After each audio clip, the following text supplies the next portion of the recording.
नमस्कार, मैं हूं अंकुर और आप देख रहे हैं सत्यहिंदी.com।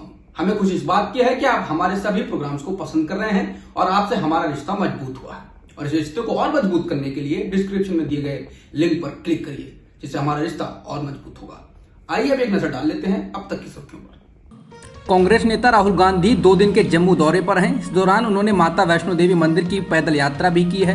राहुल ने इस दौरान कहा कि वह एक कश्मीरी पंडित हैं और माता वैष्णो देवी मंदिर की यात्रा के बाद उन्हें यहाँ घर जैसा महसूस होता है। राहुल ने कहा कि मुझे लगता है कि मैं घर आ गया हूँ। मेरे परिवार का जम्मू कश्मीर से पुराना नाता है।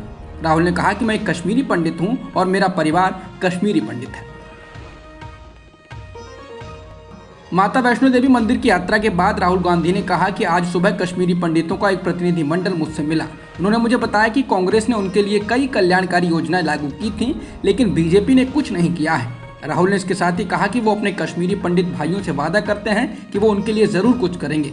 उन्होंने कहा कि जम्मू कश्मीर के बाद वे लद्दाख भी जाएंगे। उन्होंने कहा कि जम्मू कश्मीर का मेरे दिल में एक विशेष स्थान है। राहुल ने कहा कि इस बात का उन्हें भी दुख है कि जम्मू कश्मीर में भाईचारा है, लेकिन बीजेपी और आरएसएस उस भाईचारे के बंधन को तोड़ने की कोशिश कर रहे हैं। युवाओं के लिए रोजगार की मांग उठाने वाले एक राष्ट्रीय युवा आंदोलन युवा हल्ला बोल ने प्रधानमंत्री मोदी के जन्मदिन 17 सितंबर को जुमला दिवस मनाने की घोषणा की है। इसके तहत युवा सोशल मीडिया पर तो अभियान चलाएंगे ही, अलग अलग क्षेत्रों में रैली भी निकालेंगे। युवाओं की ऐसी घोषणा के बीच ही रिपोर्ट आई है कि बीजेपी मोदी के जन्मदिन पर 3 हफ्ते तक थैंक यू मोदी जी का प्रचार करेगी और इसके तहत कई कार्यक्रम भी करेगी। यानी एक तरफ बीजेपी 3 हफ्ते तक प्रधानमंत्री मोदी की छवि चमकाने वाले कार्यक्रम करेगी, वहीं दूसरी तरफ बेरोजगार युवा का आंदोलन मोदी सरकार की सच्चाई को उजागर करेगा और इसीलिए इसका नाम जुमला दिवस रखा गया है। युवा हल्ला बोल ने इसको लेकर ट्विटर पर अभियान शुरू कर दिया है। सरकारी सूत्रों ने कहा कि प्रधानमंत्री मोदी ने आज देश में कोविड-19 से संबंधित स्थिति और महामारी से लड़ने के लिए टीकाकरण अभियान की समीक्षा के लिए एक उच्च स्तरीय बैठक की अध्यक्षता की है। ये बैठक सितंबर और अक्टूबर में देश में संभावित तीसरी लहर की आशंका के बीच की गई है। बता दें, भारत में पिछले एक दिन में करीब 34,000 से अधिक मामले दर्ज किए गए हैं। रॉयटर्स की रिपोर्ट के अनुसार पिछले कुछ महीनों में भारत ने कई और अस्पताल के बिस्तर जोड़े हैं और 100 से अधिक ऑक्सीजन कैरियर भी आयात किए हैं। बहुजन समाज पार्टी की प्रमुख मायावती ने मऊ विधानसभा सीट से मुख्तार अंसारी का टिकट काट दिया है। मायावती ने ट्वीट कर कहा कि बीएसपी का आगामी यूपी विधानसभा आम चुनाव में प्रयास होगा कि किसी भी बाहुबली या माफिया आदि को पार्टी से चुनाव न लड़ाया जाए। इसके मद्देनजर ही आजमगढ़ मंडल की मऊ विधानसभा सीट से अब मुख्तार अंसारी का नहीं, बल्कि यूपी के बीएसपी स्टेट अध्यक्ष श्री भीम राजभर के नाम को फाइनल किया गया है। बहुजन समाज पार्टी द्वारा टिकट काटे जाने के बाद एआईएमआईएम ने गैंगस्टर से नेता बने मुख्तार अंसारी को टिकट देने की पेशकश की है। ऑल इंडिया मजलिस-ए इत्तेहादुल मुसलमीन के राष्ट्रीय प्रवक्ता सैयद असीम वकार ने कहा कि अंसारी के लिए पार्टी के दरवाजे खुले हैं।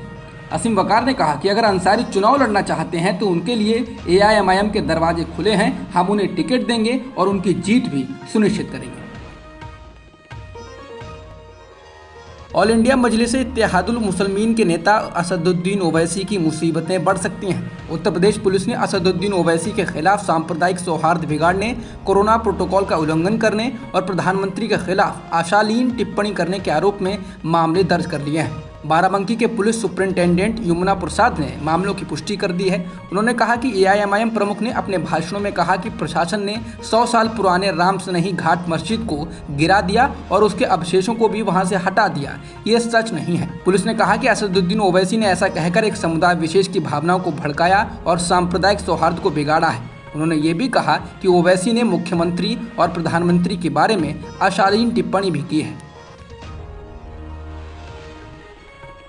समाचार वेबसाइट न्यूज़ क्लिक और न्यूज़ लॉन्ड्री के दफ्तरों पर आयकर विभाग ने छापे मारे हैं। एनडीटीवी ने यह खबर दी है। दूसरी ओर आयकर विभाग के लोगों ने इसका खंडन किया है। उन्होंने कहा है कि ये सर्वे है, छापा नहीं। आयकर विभाग ने कहा कि इसके अधिकारी इन दोनों वेबसाइटों के दफ्तरों पर सर्वे करने के लिए गए हुए हैं। इसके पहले फरवरी में एनफोर्समेंट डायरेक्टरेट ने न्यूज़ क्लिक और इसके संस्थापकों के यहाँ छापे मारे थे। पश्चिम बंगाल की मुख्यमंत्री ममता बनर्जी ने शुक्रवार को भवानीपुर सीट से अपना नामांकन दाखिल कर दिया। वो नंदीग्राम से विधानसभा चुनाव हारने के बाद इस सीट से उपचुनाव में लड़ रही हैं। वहीं बीजेपी ने ममता बनर्जी के खिलाफ प्रियंका टिब्रीवाल को उम्मीदवार बनाया है, जबकि सीपीएम की ओर से श्रीजीव विश्वास उम्मीदवार हैं। हालांकि कांग्रेस ने अपना कोई उम्मीदवार नहीं उतारा है। पंजाब के मुख्यमंत्री कार्यालय की ओर से जारी किए गए आदेश में कहा गया है कि अगर 15 सितंबर तक सरकारी कर्मचारियों ने बिना किसी स्वास्थ्य कारण के कोरोना वैक्सीन की पहली डोज भी नहीं लगवाई तो उनको जबरन छुट्टी पर भेज दिया जाएगा। इसके अलावा त्योहारों के सीजन को देखते हुए कोरोना प्रतिबंधों को पंजाब में 30 सितंबर तक के लिए बढ़ा दिया गया है। रिपोर्ट्स के मुताबिक तालिबान ने अफगानिस्तान के पूर्व उपराष्ट्रपति अमरुल्लाह सालेह के बड़े भाई रोहिल्ला सालेह की हत्या कर दी है। बताया जा रहा है कि वो पंजशीर घाटी से काबुल जा रहे थे, जिसके बाद उनकी पहचान अमरुल्लाह सालेह के भाई के रूप में की गई और उनको यातनाएं दी गईं। बता दें, पंजशीर में अभी भी तालिबान और अहमद मसूद के लोगों के बीच बाहरी संघर्ष चल रहा है। हालांकि ये भी दावा किया जा रहा है कि तालिबान ने पंजशीर के बड़े हिस्से पर कब्जा कर लिया है। बदले हुए तालिबान होने का दावा करने वाले तालिबान का धीरे धीरे पुराना और क्रूर चेहरा दिखने लगा है। पहले पत्रकारों की कोड़े से पिटाई और अब महिलाओं को लेकर ताज़ा बयान से ये और साफ हो गया है। तालिबान के प्रवक्ता सैयद ज़ेकुरुल्लाह हाशमी ने टोलो न्यूज़ को दिए एक साक्षात्कार में कहा कि महिलाएं मंत्री नहीं हो सकती हैं, उन्हें बस बच्चों को जन्म देना चाहिए। तालिबान के प्रवक्ता ने कहा कि एक महिला मंत्री नहीं हो सकती, ये ऐसा है जैसे आपने उसकी गर्दन पर कुछ रख दिया है जो वो रख नहीं सकती। प्रवक्ता ने कहा कि महिलाओं का कैबिनेट में होना जरूरी नहीं है, वो बच्चों को जन्म दें। भारत और इंग्लैंड के बीच मैनचेस्टर में आज से शुरू होने वाले 5वें टेस्ट मैच को रद्द कर दिया गया है। इंग्लैंड और वेल्स क्रिकेट बोर्ड ने इसकी घोषणा की है। वहीं भारतीय क्रिकेट बोर्ड ने रद्द किए गए टेस्ट मैच को फिर से शेड्यूल करने की पेशकश करते हुए कहा कि दोनों बोर्ड इस टेस्ट मैच को फिर से शेड्यूल करने के लिए बात करेंगे। बता दें, पहले इंग्लैंड क्रिकेट बोर्ड ने अपने बयान में कहा था कि भारत और इंग्लैंड के बीच मैनचेस्टर में होने वाले 5वें टेस्ट मैच को रद्द कर दिया गया है क्योंकि भारत टीम उतारने में सक्षम नहीं है और भारत ने मैच गंवा दिया है। हालांकि बाद में जारी बयान में इंग्लैंड के बोर्ड ने भारत ने मैच गंवा दिया है वाले हिस्से को हटा दिया। बता दें, भारतीय टीम के स्टाफ में एक सदस्य के कोरोना संक्रमित होने के बाद ये फैसला किया गया है। अब तक की खबरों में इतना ही। बाकी खबरों के लिए बने रहिए सत्यहिंदी.com के साथ। सत्य हिंदी का ऐप डाउनलोड करें गूगल प्ले स्टोर पर।